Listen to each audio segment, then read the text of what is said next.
Morning news India पर आपका स्वागत है। मैं हूं आपका अपना अजीज डॉक्टर विक्रम शर्मा।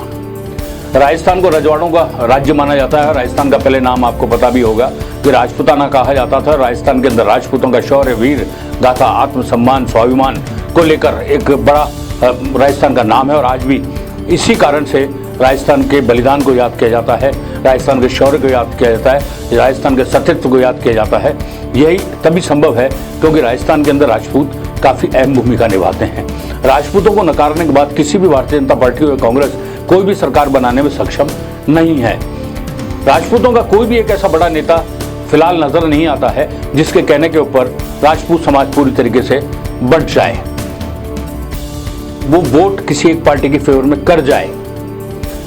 अब देखिए 2003 का जो चुनाव था जिसके अंदर वसुंधरा राजे के नेतृत्व में चुनाव लड़ा गया, तब राजपूतों की एक बहुत बड़ी संस्था है जिसके मुखिया है भगवान सिंह रोल साहब सर। भगवान सिंह रोल साहब सर ने भारतीय जनता पार्टी के वसुंधरा राजे के नेतृत्व के अंदर समर्थन देने की बात करी और भारतीय जनता पार्टी 2003 और 2013 के चुनाव के अंदर थंब मेजोरिटी से जीती। इसमें काफ़ी बड़ा योगदान राजपूत समाज का रहा है और इसको नकारा नहीं जा सकता है। राजस्थान की 50 से 60 सीटें ऐसी है जिसके अंदर सीधे तौर के ऊपर राजपूत अहम भूमिका निभाते हैं। वो किसी को भी हराने और जिताने का मादा रखते हैं। कुछ सीटों पे तो वो दबदबे वाली सीटें हैं जहां तो जीतता ही राजपूत है, कुछ सीटों पे ऐसी है जो हार जीत का फैसला राजपूतों के हाथ में होता है। ऐसे लगभग राजस्थान की टोटल 50 से 60 सीटें हैं जिसपे राजपूतों का एक वर्चस्व है। राजपूत रह देखें तो राजस्थान में 5 से 6% वोटर राजपूतों के और लगभग 25 सीटें 200 में से 25 सीटों पर से ज्यादा पर राजपूतों का कब्जा होता है। वो सिर्फ इसीलिए संभव हो पाता है। लेकिन आप देखिए कि राजपूतों का अभी कोई भी एक ऐसा नेता भारतीय जनता पार्टी और कांग्रेस दोनों के पास ही नहीं है। गजेंद्र सिंह शेखावत अपनी कॉन्स्टिट्यूंसी के बाहर के नेता नहीं है। राजेंद्र सिंह राठौड़ अपनी कॉन्स्टिट्यूंसी के बाहर के नेता नहीं है।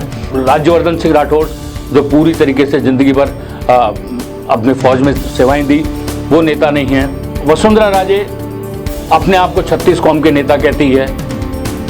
कांग्रेस के अंदर भरत सिंह या दूसरे नेता जो देखें आप, तो मतलब कहें तो ये कि दोनों पार्टियों के पास ही एक नेता ऐसा नहीं है जिसके कहने पर, जिसके नेतृत्व के अंदर किसी छतरी के नीचे पूरा राजपूत समाज एक होकर फैसला कर सके। और यही कारण है कि राजपूतों के लिए बड़ी समस्या इस समय खड़ी है कि वो किसका कहना माने, कौन सी पार्टी की तरफ जाए, कौन से नेता की तरफ जाए, किस पार्टी से किसको वोट मिलेगा, कौन टिकट किसको देगा, देखने वाली बात यह है। लेकिन राजपूतों की जो वर्चस्व है उसको नकारना बड़ा मुश्किल है। और जिस तरीके 2003-2013 के अंदर पूरे राजपूत समाज की ओर से जो भारतीय जनता पार्टी के फेवर के अंदर एक ऐलान किया गया था, उसका फर्क पड़ा था। और आप देखिए कि कितनी प्रचंड बहुमत से भारतीय जनता पार्टी जीती थी। इस बार 2023 के विधानसभा चुनाव के अंदर राजपूत किस साइड जाएंगे, किस साइड नहीं जाएंगे, यह तो अभी तय नहीं है। लेकिन राजपूतों का कोई एक ऐसा बड़ा नेता किसी भी पार्टी के पास नहीं है जिसके कहने पर पूरा समाज एक साथ एक सुर के अंदर बात कर सके, अपनी मांगों के बारे में बात कर सके। और आप देखिए पहले भारतीय जनता पार्टी के बाद देवी सिंह भाटी थे, लेकिन वो फिर बाद में छोड़ के चले गए, सामाजिक न्याय मंच में चले गए। आरक्षण की मांग को लेकर उनका विरोध था। देवी सिंह भाटी का बीकानेर साइड में काफी बड़ा वर्चस्व है। तो कुल मिला के देखें तो किस और जाएगा, सब जो भी राजपूत नेता भी हैं वो सिर्फ अपनी क्षेत्र तक सीमित रह गए। पूरे प्रदेश के रूप में देखें तो कोई भी नेता ऐसा नहीं है जिसके कहने पर राजपूत अपना रुख तय करें, रुख बदलें।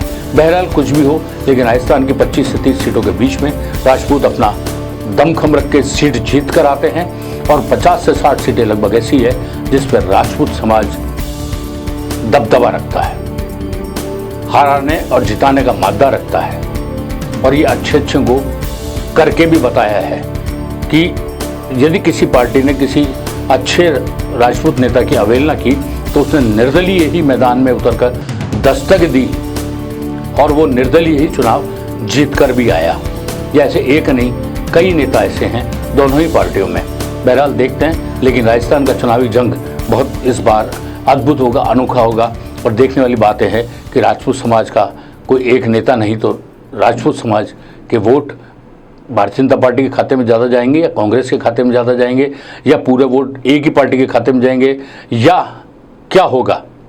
लेकिन होगा जो भी बहुत रोचक होगा। आप बने रहिए हमारे साथ, हम आपको यूं ही अपडेट देते रहेंगे। तब तक के लिए दीजिए मुझे इजाज़त। नमस्कार।